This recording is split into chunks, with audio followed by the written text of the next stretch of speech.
Welcome to our Autism Exploration Series. I'm Kate Davis, and I am a clinical standards consultant on the quality assurance team at Verbal Beginnings. Verbal Beginnings' mission is to change lives for our clients and families and for our professionals. And we do that through our pledge of care, our promise to you, which is to provide effective treatment through compassionate care. We also strive to achieve our mission through our core values, and one of our core values is education, which includes teaching families valuable ways to work with your child. That's why we decided to start these series, the Autism Exploration Program. Additionally, you'll see the seals of the Behavioral Health Center of Excellence and the seal of the Autism Commission on Quality. These seals represent the hard work and focus that we place to ensure that Verbal Beginnings is providing quality care through the highest standards. Next slide, please. Thank you. For anyone not familiar with Verbal Beginnings, we are an autism service provider in Northeastern United States of America, and we provide in-home and center-based services across Maryland, Pennsylvania, Virginia, Delaware, and Washington, D.C. area. I also wanted to take this opportunity to introduce you to the other services that we offer here at Verbal Beginnings. In addition to in-home and center-based ABA services, we also offer diagnostic services, feeding therapy, and social skills programming. Next slide. Thanks.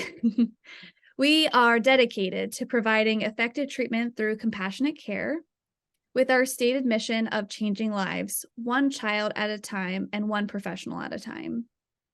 We aim to achieve these goals through our core values, and one of our core values is dissemination. So today we are going to help live out that value by providing this learning opportunity. Additionally, we encourage you to participate with us throughout the presentation by using the Q&A feature found at the bottom of your screen. We also offer closed captioning during this recording, which you can access by navigating at the bottom of your Zoom screen. Just click the closed captioning button at the very bottom. Okay, without further ado, I'd like to introduce you to our presenter for the evening, Elise Handelsman. Hello, everybody. My name is Elise Handelsman. I'm going to be discussing compassionate care in applied behavior analysis.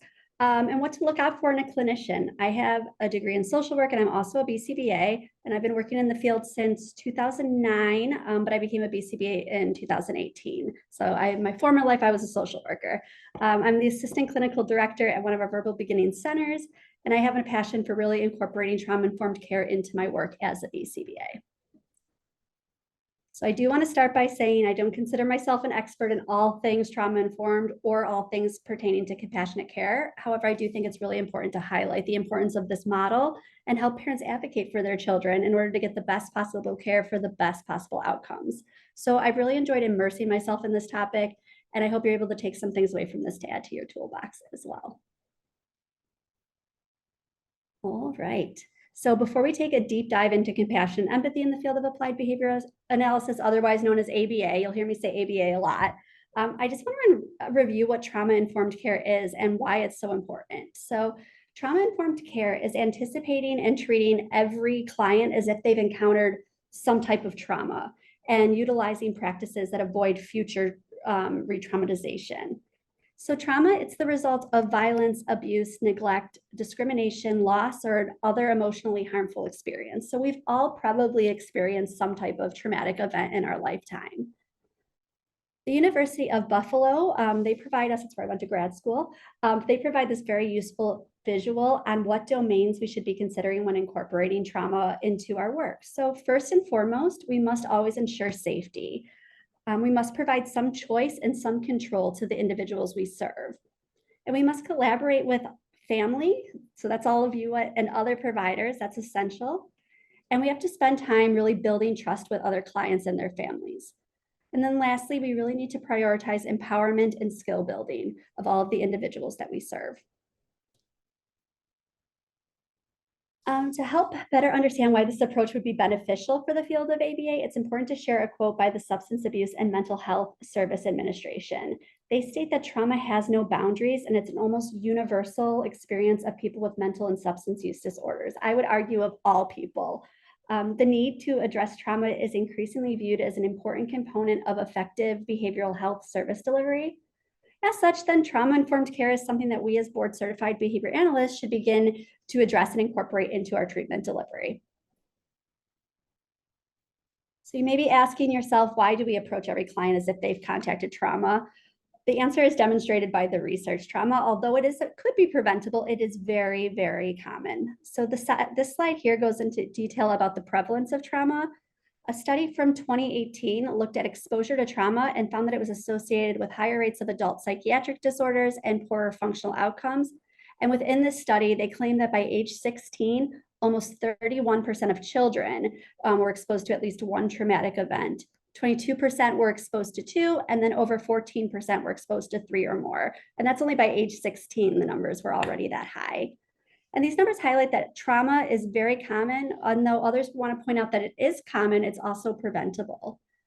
So the literature regarding trauma in autistic individuals really highlights the parts of the brain affected by traumatic stress. So those parts include our prefrontal cortex, our amygdala, our hippocampus, and these are all those areas that help manage the ability to regulate behaviors and emotions and memory. And the studies also show what an important role caregivers play. So that's you all, but also when your children are with us, that would be us as well, in mediating the child's fight or flight response by helping them calm until their central nervous system is fully developed, which more emerging research is finding at around age 25. Not to say your child is going to need to be soothed until age 25, but it's just showing that they really do depend on us for those types of things. They go on to provide the example of when a child is not soothed under really extreme stress, they may develop problems with impulse control, aggression, emotional regulation, and even cognition. And all of these things autistic individuals may already have challenges with. So sometimes it gets a little bit hard to tease apart what is actually the symptoms related to their diagnosis, and then also what is actually a sign of a traumatic event. In regard to autism and trauma, they cite that autistic individuals may be at an increased risk for exposure to a traumatic life event, and they may be a more vulnerable population, and they also may not be able to self-report as well as other populations. So I do want to take this opportunity to note that if your child has experienced trauma and you are aware of it, it's very helpful to disclose that information if you're comfortable, so that the provider can be extra vigilant in ensuring that your child's emotional needs are being met. And this goes across healthcare providers, not just the ABA world. All right, so our first poll question, just to kind of get an idea of where everybody is, were you aware of the criticism surrounding ABA prior to attending this webinar? Not at all, somewhat, yes, I am aware.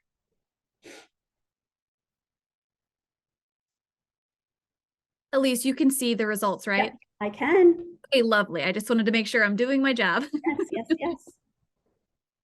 So far, I'm seeing a good mix. About half of you were aware, and some of you not at all, or some of you are somewhat.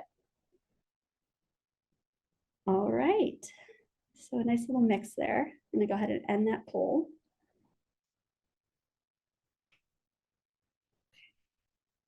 All right, so when we start to discuss trauma-informed care, I'm not going to go into all of the criticisms of ABA. Oh, the poll popped back up again. And my lights went out.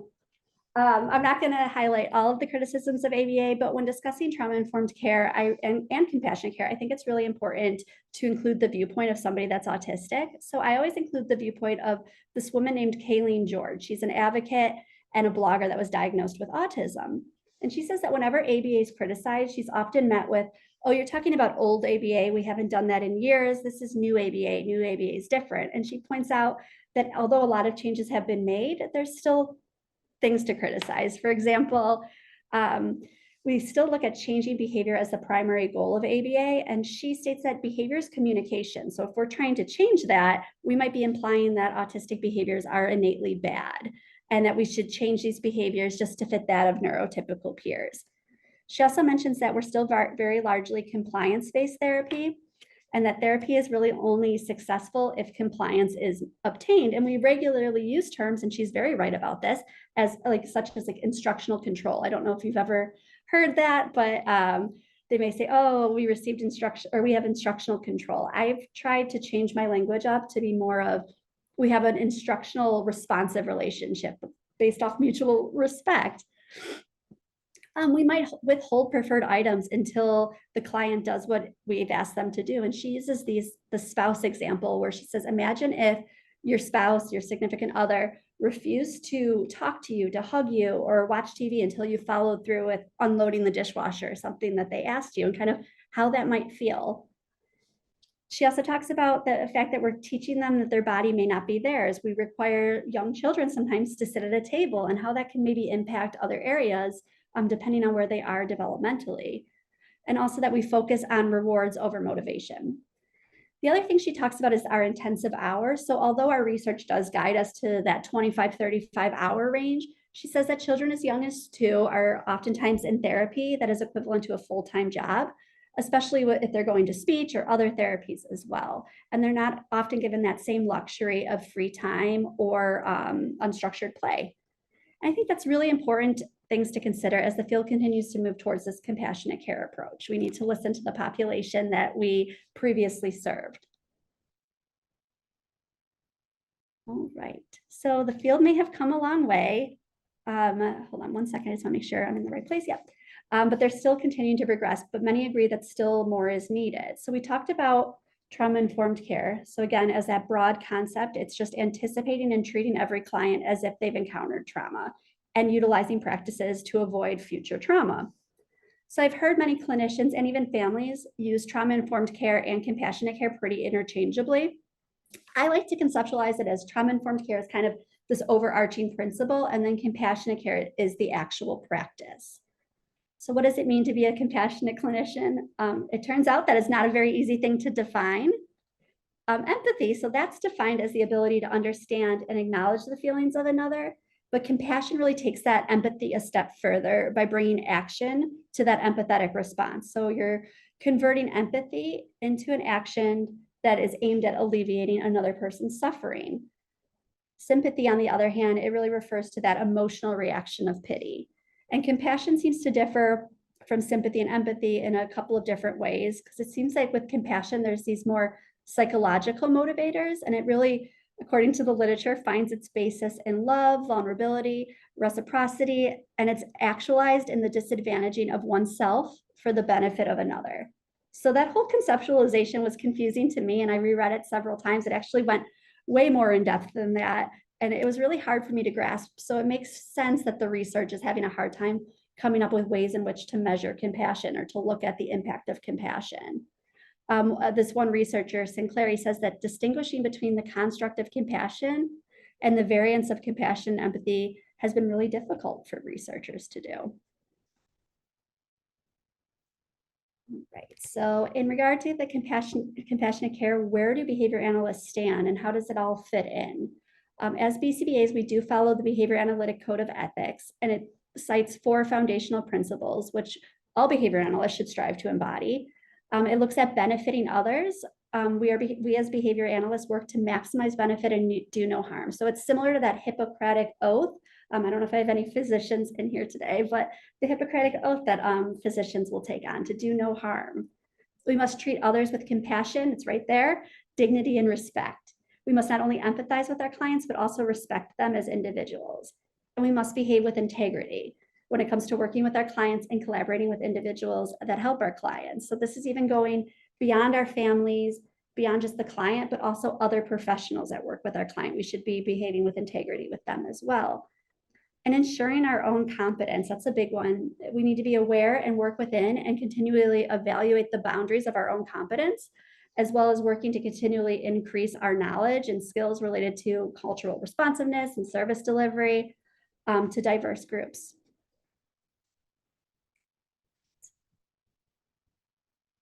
So apart from being trauma informed, why else should you advocate that a BCBA engage in a compassionate care approach? So in other healthcare industries, compassion is something that is highly valued, and it's found to be correlated with positive medical outcomes. So studies have found that patients whose physicians were rated high on empathy had better clinical outcomes. I believe the specific one article was about diabetes.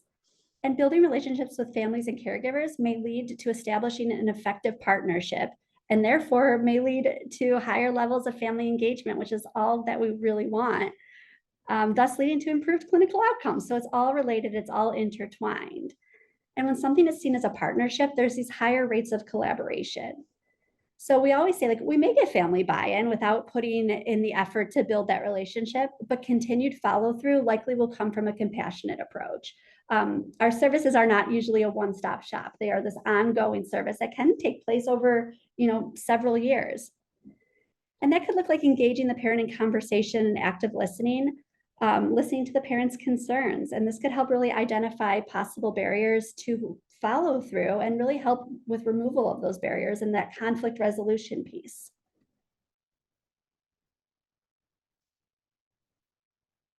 Right. So compassionate care was also defined and described. I really liked this as having time. And I like the way that that's conceptualized. It's like taking the time to build that relationship with people. It's not, again, not just one event, but it unfolds over the course of a care relationship. And the 12 studies looked at issues related to the development of compassion. And some studies propose that compassion may be something that is innate. So that's either you have it or you don't. I don't know how I feel about that. I like to think people can grow and change. They argue that a person may be able to learn may not be able to learn, how to be compassionate. And patients and caregivers, they list respect and dignity and kindness kind of embodied within how that clinician presents themselves as a way to determine if they feel that their clinician is going to be compassionate. So really that nonverbal communication before you even start to talk to your clinician. Patients also report that compassion is rooted in commitment, persistence, and dedication. And that, again, is that ongoing process that you're going to be continuously there for me. You're going to be persistent about things. And the importance of compassion is frequently referenced in the literature. However, there's not a lot of research at all investigating. And although the body of research is starting to grow, there's still a lot that we rely on based on preconceived definitions of compassion. And there's not a lot of clinical applicability. So we're all kind of just out here trying our best, but things, as we get through the presentation, you'll see that there's more research that has been rolling out to really guide our practice and support what a lot of us have already been doing. So to provide, this is a quote that kind of speaks to what it needs to happen first. So this isn't really from the family's perspective. This is more of this organizational impact. But to provide compassionate care, we have to address institutional climate and values. Empathy and compassion are doomed to decline if we continue to neglect the emotional lives of physicians, if we fail to provide the conditions under which they can learn to regulate their emotions. So although this is geared more towards physicians, I think the same can be true about the work environments of behavior analysts as well. All right, we have another poll question. What quality is most important to you while considering a clinician? Very interested to see the outcome of this.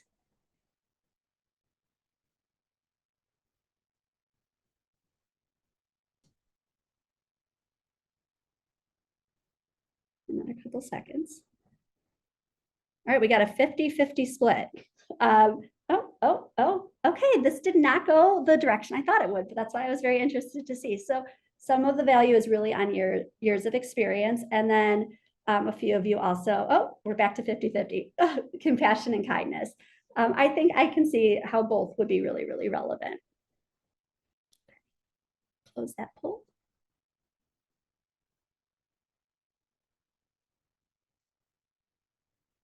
So clinicians and families alike agree that compassion is very important, but where do ABA providers stand on this? So I'm going to give you a lot of numbers, but this was a little bit shocking to me. So according to a survey that was sent out to caregivers regarding behaviors related to listening and collaboration, relatively low scores were reported for items such as the behavior analyst regularly asks me if I'm happy with how things are going. That one really shocked me. That was only at 60%.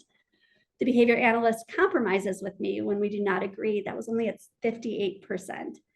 The behavior analyst clarifies roles and expectations. That was at around a 65% agreement. And the behavior analyst regularly follows up with me regarding changes to programs. That was at around 68% as well. And the behavior analyst regularly modifies procedures and skill targets based on my concerns, 68%. So I think we can all agree those percentages should be a little bit higher. And in regards to items that convey empathy and compassion, the behavior analyst asks how I'm doing. That was at 53%. which that was probably the most shocking, because I feel like that's just naturally part of any, conversation, or a natural start to any type of interaction. The behavior analyst acknowledges his or her own mistakes, 55%. The behavior analyst reassures me that things will get better. That was at 65%, so a little bit higher. The behavior analyst acknowledges when things are not working. That was at 65% as well. So I think that oftentimes we get caught up in our code of ethics surrounding dual relationships. So we're often really much guided to avoid those dual relationships, but then in turn, that may prevent us from actually building those connections with families, as we may present as really overly professional, forget to check in on people on just the human level. Likewise, we do consider ourselves experts in the field, so it may be difficult to acknowledge our own mistakes, or that the intervention that we picked is not effective. In my experience, I've learned the sooner you address your errors, the better. And that really can also help, that, admitting to your mistakes or human error can help to build rapport and trust in a relationship. The family will know, oh, she will come to me if something is amiss. She's not going to try to hide it. So why are we not always practicing through a compassionate lens while working with clients and families, despite the ethical directives to do so? These barriers are not an excuse. I think every clinician needs to take the steps to act with compassion, and they're responsible for educating themselves and continuing to strive to do better. But I do kind of want to speak to some of the barriers.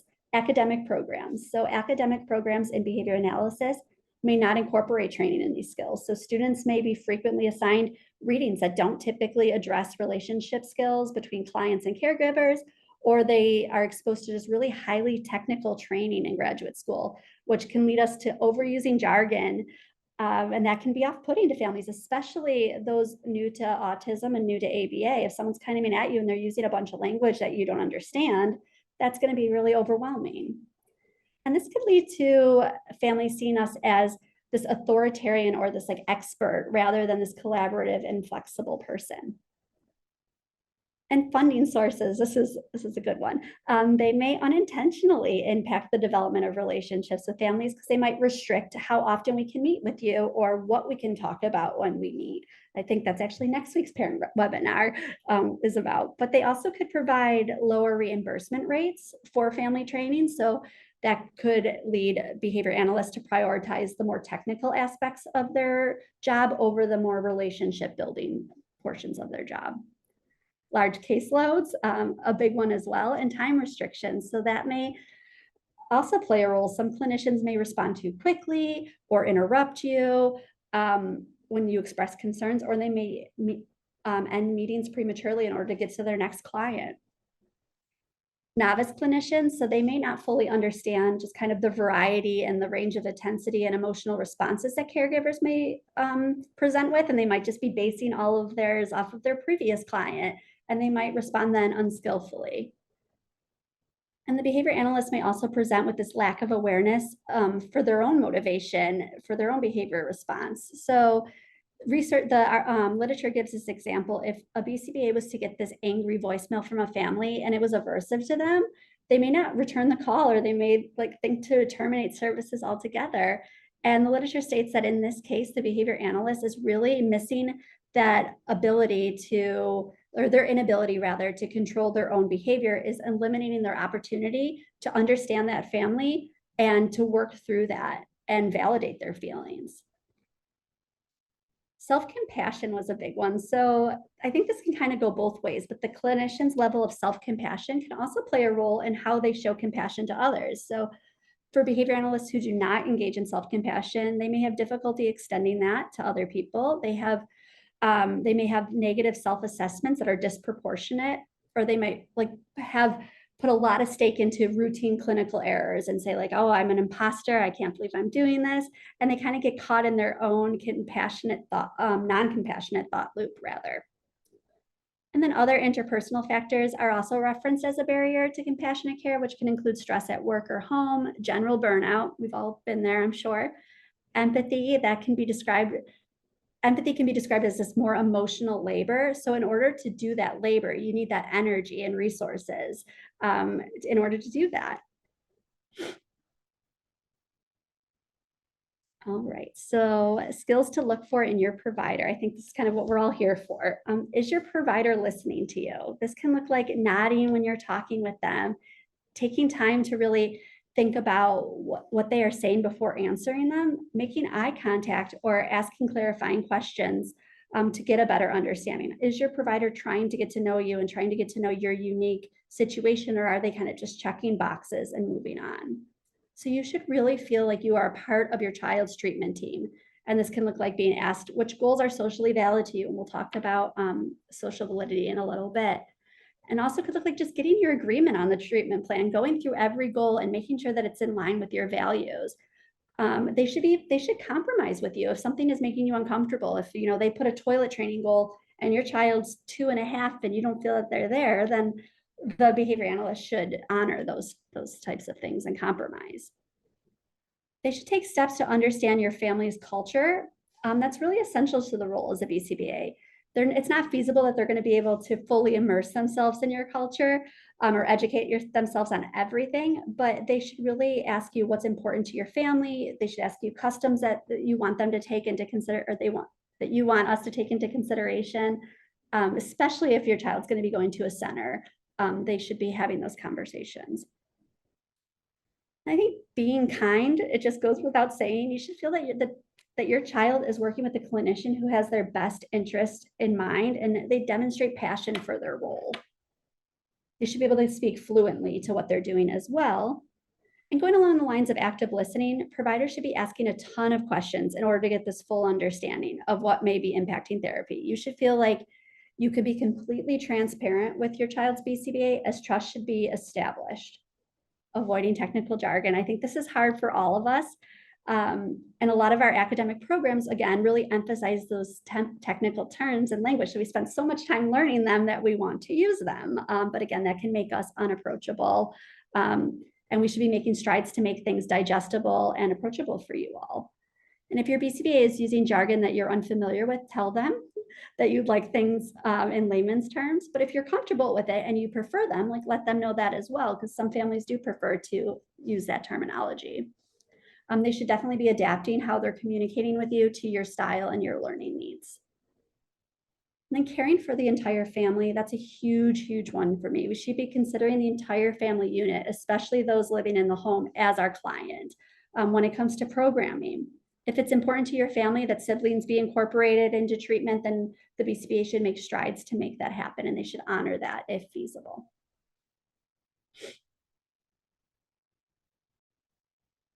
All right, so what are some signs that your BCBA takes a compassionate approach? They present with respect and dignity. Part of showing respect and dignity is honoring the child's individuality and the family's preferences. They should be culturally sensitive. The BCBA should take steps to understand and respect your family's cultural preferences, which we talked about a little bit a second ago. ABA is not a one-size-fits-all, and BCBA should discuss why they're providing specific services and why they decided on those goals. And decisions should be made based off of assessment findings and collaboration with the family and even the client, if appropriate. If the client is able to have a stake in what's being done, then that should be honored as well if that's appropriate. And then whenever possible, the family should be involved with picking treatment goals, and the BCBA should seek your consent before implementing any interventions. And that could look like just reviewing all the goals with you and obtaining signatures every 6 months. Or that can look at too as making sure that you're involved in if there's any type of behavior intervention plan, that you've been involved in all of those conversations as well. And they should check for your understanding following reviewing programming. They should also confirm your preferred communication style. So if you're a visual learner, if you're an auditory learner, they need to be taking that into consideration. Positive reinforcement, you want to look for a provider that is heavily using that reinforcement. They should exhaust all reinforcement strategies before implementing any intrusive or aversive measures.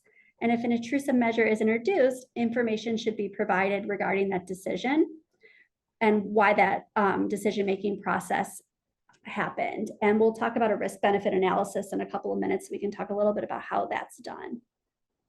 Your BCBA should be very patient. You should never feel rushed. You should never leave a family training feeling like you should always leave a family training feeling completely comfortable with the information that was shared with you. And your BCBA should seek out opportunities to continue to grow their education and increase their scope of competence. And they should hold themselves to a high standard and align fully with their ethical code. So if you're noticing that like they're trying to get involved in a dual relationship, like they want a friendship with you outside of work, that's probably a sign that they don't fully value their ethical code. And then you need to make your values known from day one. You should request a clinician that shares the value of compassion. If your provider does not have experience in trauma-informed care, you should ask them how they plan to adapt their practice to meet the needs of your child and your family, whether that be your emotional needs, your physical needs, all of your needs. And they should be prepared to answer that. All right, so how do you, questions that you can ask before you begin. Oh, hold on, let me just double check. I think I lost. How do you cultivate a compassionate environment? So this question will give the BCBA the opportunity to speak to their experience with compassion at ABA and provide examples of how they incorporate that into their practice. What is your approach in developing and implementing ABA treatment plans? This question will help ensure that the treatment is individualized and collaborative. What does the average therapy session look like? This will give the BCBA the opportunity to speak to the model that they are using. So you want to look for how they're structuring the session. Is it developmentally appropriate? So are they going to say, oh, we're going to do table time for 2 hours, and then we'll take a quick break, and then we're going to come back and do more table work for 2 hours? Is that appropriate for any child? Probably not. How much will your child learn from the natural environment? How much will they learn from this more trial teaching? Like, what is it? Touch this one, do this one. And how do you individualize treatment plans to meet specific needs and goals? This will give the BCBA the opportunity to speak to the different assessments that they utilize and then their rationale for each goal that they selected. You can also ask them, can you explain how you incorporate parent involvement? And hopefully this will give the BCBA the opportunity to speak to facilitating a partnership from the onset of therapy, which can be demonstrated by weekly meetings and clear family training goals. What's your process for addressing problem behavior? The BCBA may highlight how they assess problem behavior, what a behavior plan entails, and you want to ensure that the plan has a balance of proactive and reactive strategies. And if there are intrusive measures, so things that are like more restrictive, did they complete a risk-benefit analysis prior to putting that plan in place? And we'll talk about that a little bit later. How do you ensure safety and well-being? Going back to the beginning of the presentation, what safety measures are in place? We need to make sure that our children are in a safe environment. What training did staff receive in managing problem behavior? I know here at Verbal Beginnings, we all receive something called safety care, which has a lot of de-escalation strategies before we would ever do any hands-on types of things. How do you handle communication and collaboration with other providers? So historically, behavior analysts were not known for being super collaborative. I think we've come a long way and we're doing a lot better, but you want to look for a provider that values this type of collaboration, even seeks it out. You shouldn't have to be chasing them down and be like, did you reach out to the speech therapist? Did you reach out to his teacher? They should be actively seeking out that collaborative piece, as long as they obtained release, of course. And the subject of compassion ABA can be approached right from the beginning. So when determining what ABA provider to go with, be sure to ask questions surrounding the expectations of the BCBAs to employ this trauma-informed or compassionate care approach. Is this an expectation of the company, or is it still largely up to the clinician's discretion and preference?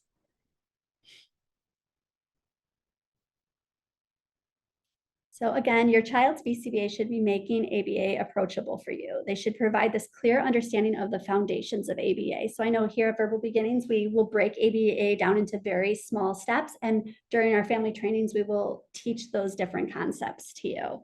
So if you ever feel like the provider is moving too quickly, you need to let them know. You need to let your child's BCBA know how you best learn so that they can make strides to cater the materials to your learning needs. I know I said that a couple of times already, but I think that's very important. And if your provider is programming for behavior reduction, you should ask them questions about how they incorporate a balance of this like more proactive antecedent-based interventions versus more reactive. BCBAs are held to this very high standard when it comes to teaching new skills, and we use something called behavioral skills teaching or behavioral skills training.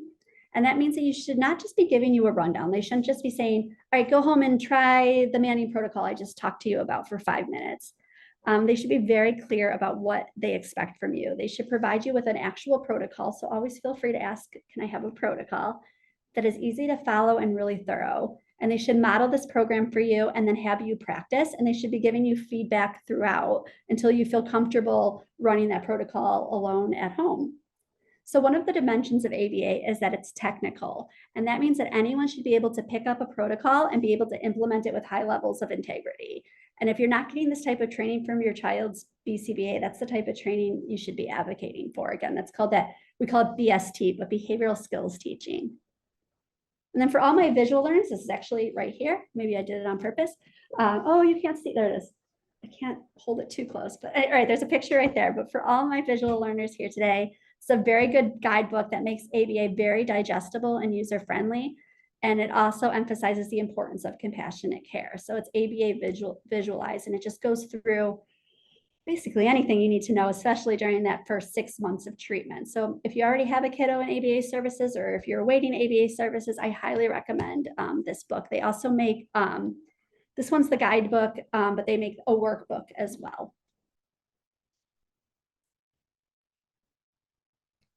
All right, so we discussed how BCBAs can show up for the families and caregivers and be compassionate, but I also want to switch gears a little bit and just really discuss how we can show compassion to our clients, because I think that's really what we're all here for. And I want to take a moment to talk about this assent-based model. And I know that might be a jargony word for you, but assent is becoming this more widely used term as it applies to clients' participation in their treatment. So one could argue that offering the choice to participate is compassion. So you probably know that consent is used to describe this agreement to participate, and legally and ethically, consent is required for all ABA-based interventions, and it's typically obtained right at the onset of therapy from the legal guardian. Informed consent is making that learner or that legal guardian aware of what will occur during services. So how does that differ from assent? Assent is a legal extension of consent, and the most common theme, nobody really agreed on a definition for assent, but the most common theme seen across different disciplines that defined assent was that agreement to participate, and it mentioned that it's voluntary and without coercion. And the absence of objection does not necessarily mean that they consent, or assent rather.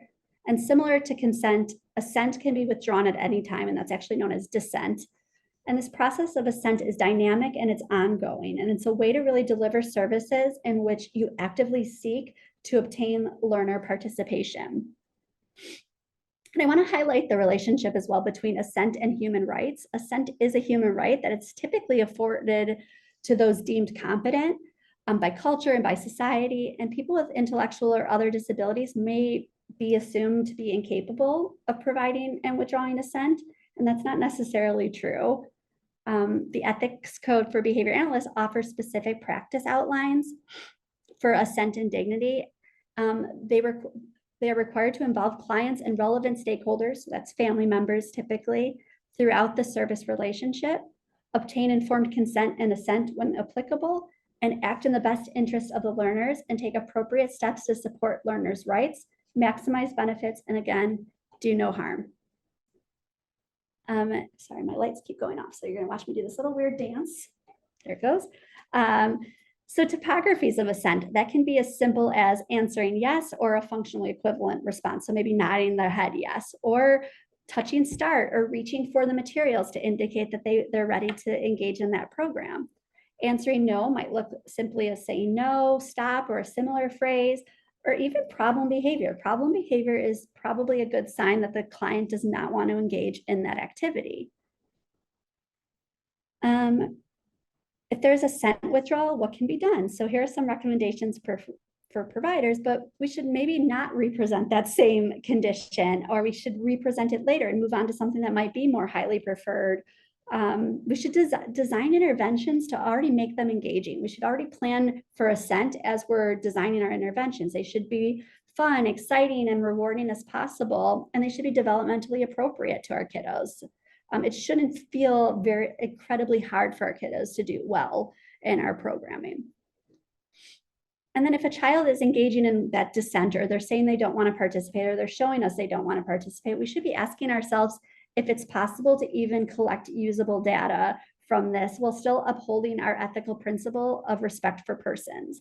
And if the answer is no, we should probably stop.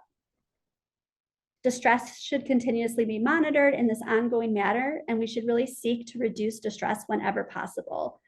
Data collection should not be the only reason we stop implementing a program. We should make attempts to reduce our clients' distress. And parents should also be stakeholders in the decision-making. They can give us valuable information about whether that distress is really outside of the ordinary of what we would expect to see from the client.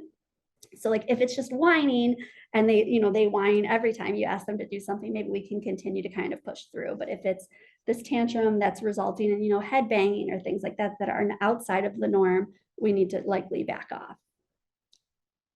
I want to quickly touch on the relationship between assent and ableism. So ableism is described as this discrimination in favor of able-bodied people or discrimination in favor of non-disabled people. And when considering assent-based care, it's really important to consider ableism. In ABA intervention, ableism may look like a practitioner choosing a more aversive but effective intervention to meet their duty of care or service goals over an intervention with a history of learner assent or a history of learner preference, which might afford more dignity or more respect. All right, so we talked earlier about the importance of building an effective partnership with your child's clinician. I think equally, if not more important, for your child to have an effective partnership with their clinician. So the child should want to work with their clinician. And what better place to start with clients than in that relationship building process? So according to a study, rapport, or that relationship building, is the primary component in developing this therapeutic relationship between professionals and clients.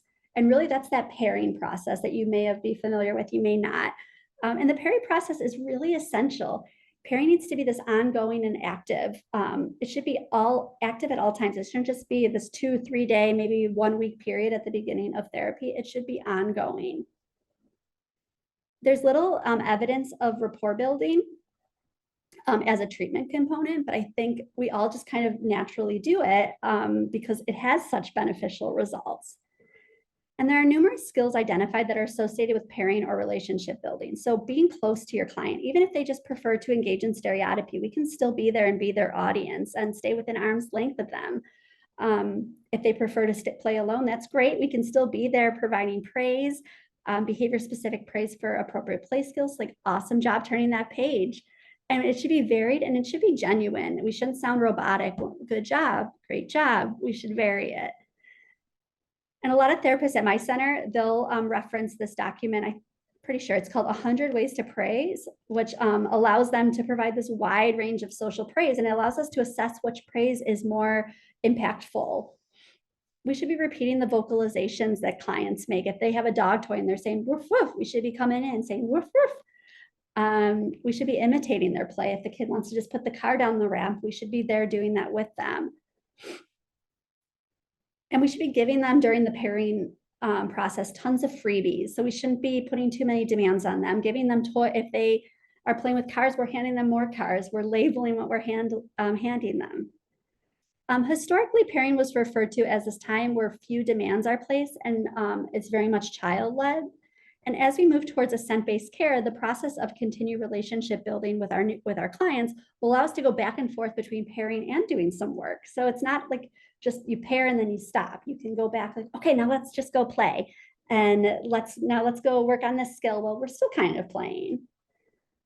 And when training new staff, I always instruct them that the sillier or weirder they feel, the more likely they are to be paired with a client. Because I think that's sometimes hard at teaching that skill of playing with a child. All right, I do want to talk about the term televisable or televisability. And what does that mean? So Greg Hanley, he is pretty big guy in the field of ABA right now, especially as it pertains to compassionate care. But he uses this term to describe the notion that everything we do as clinicians should be done so in a way that we would feel comfortable with it being broadcast for the whole world to see. As parents and caregivers, it's your right to know what occurs during your child's session. And if your child is receiving center services, it's not likely that you're going to be able to come in and observe every session. However, you should receive really frequent correspondence about what is taking place. If you learn that your child is engaging in problem behavior, you should also be informed about how that's being addressed. Information in protocols or in family training should be so clear that you're able to basically visualize what is taking place. And many centers have, I know we use, it's called Hi Mama. I feel like that is a little bit sexist. It could be Hi Parents, but it's Hi Mama. But we send little videos and they have communication apps that allow for these things to occur. Requesting reasonable updates through these applications is a way to ensure that interventions are televisable. And during family training sessions, the clinician has the opportunity to bring your child into that session and model how protocols are being implemented. If you're receiving field services, you should be able to walk in and out of that therapy room and see it at any time and feel very comfortable with what's happening or what's occurring.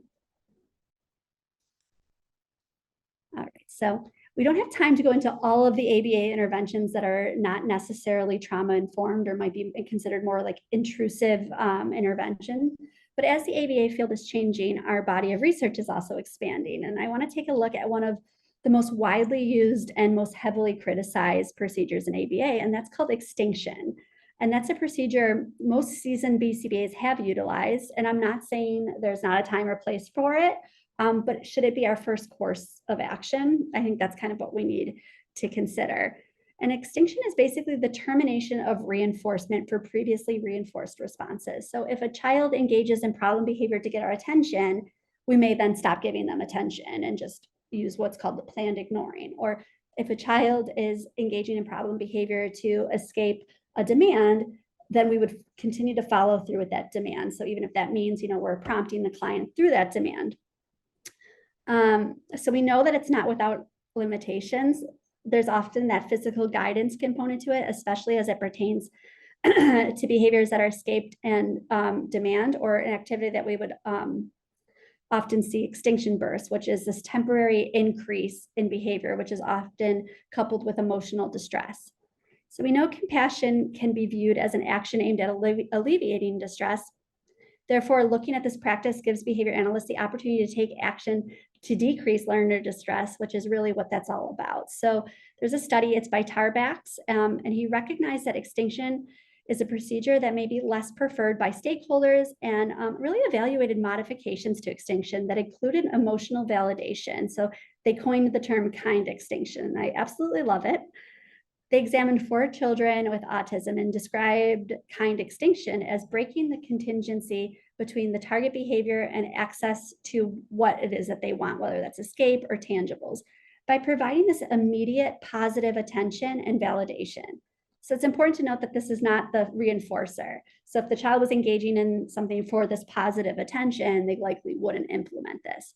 So if a client's, give you an example of what it looks like. If the client's having a hard time and they're, flailing after being asked to clean up, you could say something like, cleaning up feels really hard and I can see that you're frustrated. This procedure produced very large decreases in maladaptive behaviors, as well as increases in alternative behaviors. And the procedure was rated as more acceptable amongst caregivers, which could then lead to more follow through. If the caregivers feel good about what is being implemented, they're more likely to want to implement that in the home. So implications will hopefully contribute to a more kind and compassionate future. I do think a lot of behavior analysts were naturally starting to lean this way. So it's really great to see that this is now an empirically supported concept, because we have been so heavily trained in extinction that the first time I used kind extinction, I remember there was another clinician in the room and they were just mortified at what I was doing, because extinction is just such a big part of what we were taught.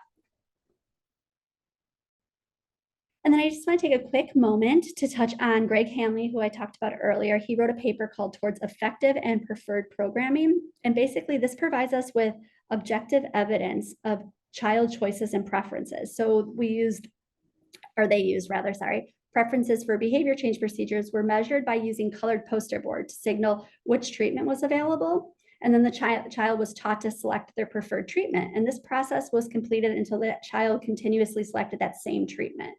So he discusses the importance of socially valid programming and how children and other marginalized groups are often excluded from that process. The why can be viewed. So why should we do this? It's simply as that golden rule of do unto others as you would have them do unto you. Allowing participants to be part of the social validation process really allows them to regain some control in an acceptable manner. And Hanley states that doing so is not just humane, it's also very practical. And the opportunity to choose in general is reinforcing. And children will oftentimes, and his research shows this, children will often work harder for that opportunity to choose. Right. And lastly, Hanley's paper discussed the importance of including participants in that social validation process. But how often are we as clinicians selecting interventions that have actually measured social validity? So social validity can be simply defined as consumer satisfaction or family satisfaction with goals, procedures, and outcomes of programs and interventions, or the degree to which we are meeting our stakeholders' values.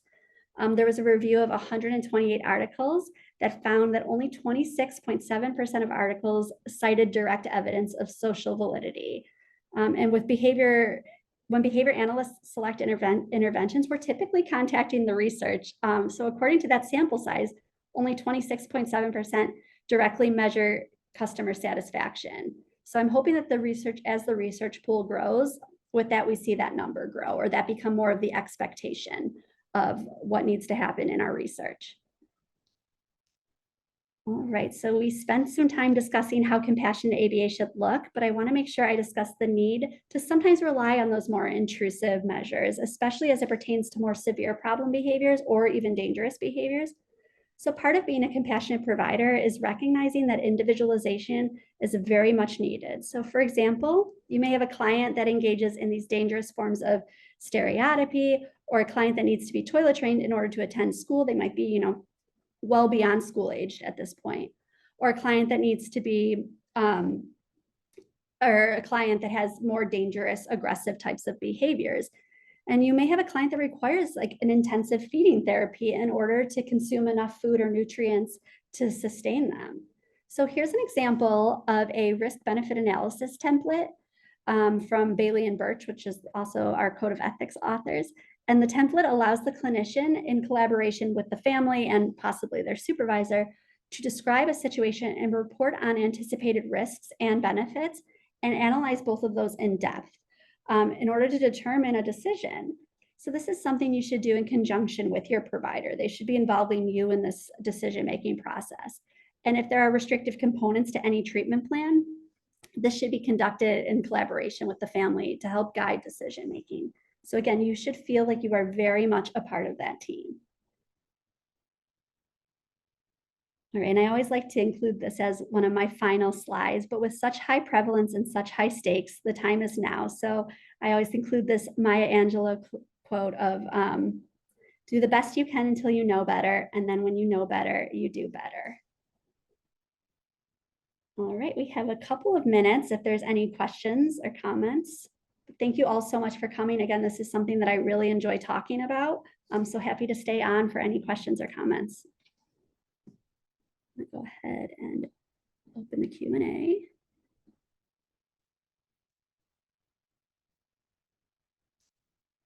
I don't see anything, Catherine, do you? We will hang tight here for just a couple minutes for questions, and then I'll talk about next month's autism exploration event. And you have the Q&A up also. I do, yep. Perfect.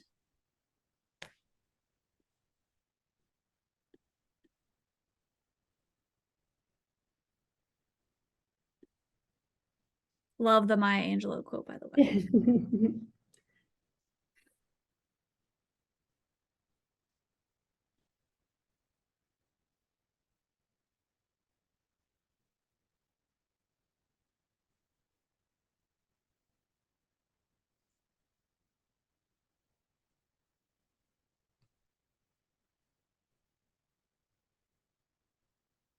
All right, how about this? Why don't we go to the last slide? I will talk about next month's autism exploration event, and then we'll just hang tight for any questions if anybody has any. All right, let me get back to that. Sorry, I know I probably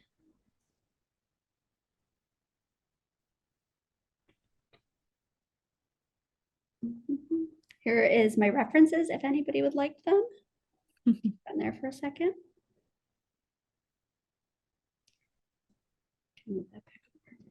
All right.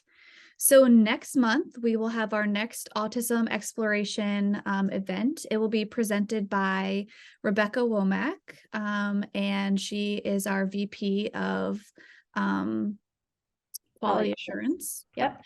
And she'll be talking about caregiver expectations around ABA services. This is one you definitely don't want to miss. She is the expert in this area, and especially when it comes to billing codes and insurance relationships, she's your go-to.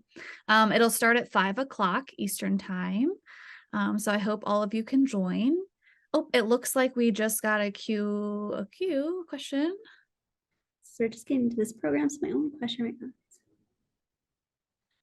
Oh, I like that. Preparation for school age and how does that impact the treatment plan? So I think just being very clear with your provider about what your expectations are for your child attending school, and kind of going back to that collaboration piece, they should be collaborating with, if there's a contact through your child's IEP, they should be collaborating with that, bringing them into the discussions very early.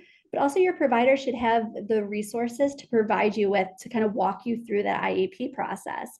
But treatment should be really planned to systematically fade out our intensity in order to facilitate that successful transition. So we don't ever really look at, oh, the client's going to age out of early interventions. We really look at the systematic fade out. So I know here at our center, we have something called early learners, which replicates that kindergarten classroom or that classroom setting. So as our children progress through therapy, we try to have them in this program for a couple of months before they transition to school, so that they're not in that 1-to-1 ratio all day, every day prior to them going to school. So it can very easily, school readiness can very easily be incorporated into treatment planning. Love it. All right. Well, thank you, everybody. Have a wonderful night. If there's not any more questions. Thank you so much, everyone. We'll see you next month. Thank you. Oh, there was one more question. Did we get out of it though? I can see it. Do you want me to read it to you? Are we still in the webinar? No, we're still here. Yep, we have. Oh, okay. I didn't log us out yet. Okay, and he's still hi, here. Michael. So, I know Michael. Oh, okay. So what kind of resources are there for home equipment such as safe bedding and play pads? So I can talk to you more about this more at length, but there's actually something called LIS funding in Maryland, which provides, it is a lottery, but if you don't get picked that first quarter or first half of the year, you can get picked the next time.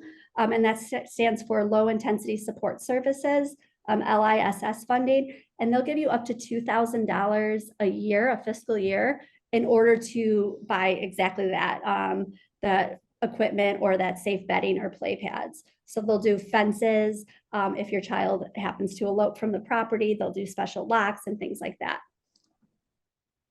Awesome. Hey, thank you guys for attending. And Elise, thank you so much. Absolutely. We'll see you guys next month. All right, bye.